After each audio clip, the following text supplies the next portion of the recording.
j'entends ça en permanence. Il n'y a pas que le ministère de la Santé du Hamas qui dit qu'il y a 40 000 morts. Il y en a vraisemblablement beaucoup plus. Beaucoup plus. Donc de ce point de vue-là, ne donnons pas le sentiment que voilà que ce serait un chiffre comme cela tronqué. Non, c'est malheureusement une réalité de tous les jours.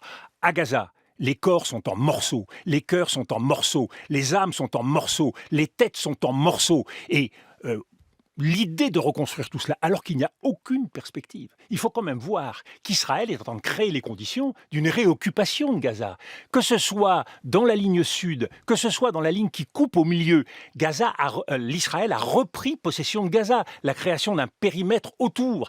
Gaza est complètement assiégée. Et donc, à un moment où la Cisjordanie elle-même est en train de se décomposer, on le voit dans le nord de la Cisjordanie et dans le sud de la Cisjordanie, nous sommes devant une véritable cocotte minute. Aujourd'hui, nous n'avons plus de voix sur la scène internationale. On a l'Ukraine qui est en train de s'accélérer, de se dégrader. On a Gaza qui est sans doute le plus grand scandale historique je n'ose pas même trouver de référence et dont plus personne ne parle dans ce pays. C'est le silence, la chape de plomb. Les médias n'en parlent plus. Je suis obligé de googler pour trouver une brève qui me donne des nouvelles du nombre de morts qui se passent à Gaza. C'est un véritable scandale sur le plan de la démocratie. Et tout cela au nom de quoi ?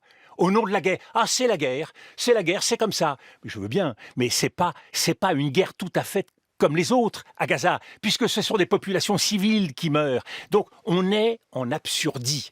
Et la France s'efface. C'est la France qui est en train de payer l'addition. Et ça, moi, je ne peux pas l'accepter.